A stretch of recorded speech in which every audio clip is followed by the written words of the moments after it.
कल्पना कीजिए एक ऐसी दुनिया की जहां बिजली कभी खत्म ना हो, न कोयला जलाने की जरूरत, न प्रदूषण की चिंता। एक ऐसी ऊर्जा जो उतनी ही शुद्ध है जितना कि हमारा सूरज। चीन के वैज्ञानिकों ने इस सपने को हकीकत में बदलने की दिशा में एक बहुत बड़ी दीवार गिरा दी है। वे बात कर रहे हैं आर्टिफिशियल सन की। हाल ही में चीन के ईस्ट रिएक्टर ने प्लाज्मा डेंसिटी बैरियर को तोड़कर एक नया विश्व रिकॉर्ड बनाया है।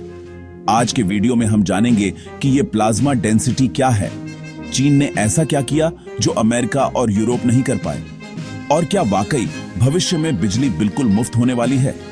इससे पहले कि हम चीन के रिकॉर्ड की बात करें, हमें यह समझना होगा कि यह मशीन करती क्या है।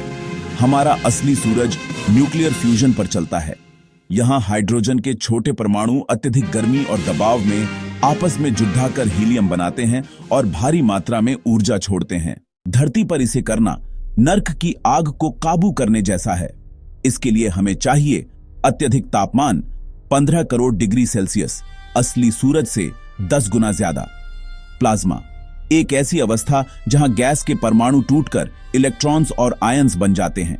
मैग्नेटिक कन्फाइनमेंट, क्योंकि इतना गर्म प्लाज्मा किसी भी धातु के बर्तन को पिघला देगा, इसीलिए इसे ताकतवर मैग्नेट की मदद से हवा में लटका कर रखा जाता है। चीन का ईस्ट रिएक्टर एक तकनीकी अजूबा। चीन के इस रिएक्टर का असली नाम है एक्सपेरिमेंटल एडवांस्ड सुपरकंडक्टिंग टोकामाक यानी ईस्ट। इसे नकली सूरज इसलिए कहा जाता है क्योंकि यह सूरज की फ्यूजन प्रक्रिया की नकल करता है। चीन इस रेस में अकेला नहीं है। दुनिया भर में 35 देश मिलकर ITER प्रोजेक्ट पर काम कर रहे हैं, लेकिन चीन के ईस्ट ने अपनी रफ्तार से सबको पीछे छोड़ दिया है। इसने पहले 101 सेकंड तक 12 करोड़ डिग्री तापमान को बनाए रखने का रिकॉर्ड बनाया, और अब इन्होंने प्लाज्मा डेंसिटी के मामले में इतिहास रच दिया है। डेंसिटी बैरियर क्या है?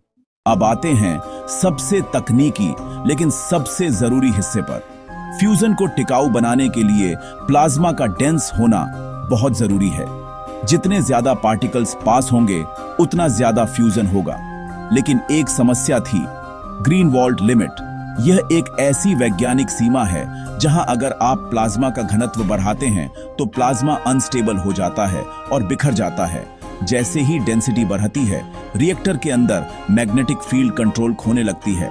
चीन के वैज्ञानिकों ने एक नया तरीका खोजा है जिससे वे इस लिमिट को पार कर पाए बिना प्लाज्मा को अनस्टेबल किए। उन्होंने सुपर कंडक्टिंग मैग्नेट्स और नई हीटिंग तकनीकों का इस्तेमाल करके प्लाज्मा को लंबे समय तक कंप्रेस रखा। इसका दुनिया पर क्या असर होगा? अगर चीन या कोई भी देश इस तकनीक को कमर्शियल बनाने में कामयाब हो जाता है तो पूरी दुनिया की अर्थव्यवस्था बदल जाएगी। क्लीन एनर्जी, कोई कार्बन उत्सर्जन नहीं, ग्लोबल वार्मिंग खत्म हो सकती है।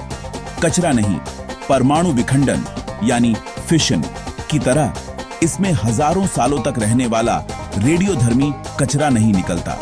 ईंधन की कमी नहीं, फ्यूजन के लिए हाइड्रोजन चाहिए जो हमें समुद्र के पानी से मिल सकता है।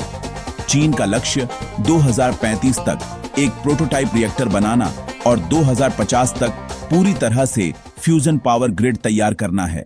दोस्तों, विज्ञान की यह छलांग सिर्फ चीन की जीत नहीं है, बल्कि मानवता के लिए एक नई उम्मीद है। हालांकि अभी भी हमें प्लाज्मा को घंटों तक स्थिर रखने और इससे मिलने वाली ऊर्जा को सुरक्षित तरीके से ग्रिड में भेजने पर काम करना है। लेकिन चीन ने यह साबित कर दिया है कि जिसे हम नामुमकिन समझते थे वह मुमकिन है। आपको क्या लगता है, क्या हम अपनी जिंदगी में फ्यूजन से चलने वाली कारें या घर देख पाएंगे? कमेंट्स में अपनी राय जरूर दें। अगर आपको यह वीडियो जानकारीपूर्ण लगा तो लाइक करें और विज्ञान की ऐसी ही अद्भुत जानकारियों के लिए हमारे चैनल को सब्सक्राइब करें। मिलते हैं अगले वीडियो में। धन्यवाद।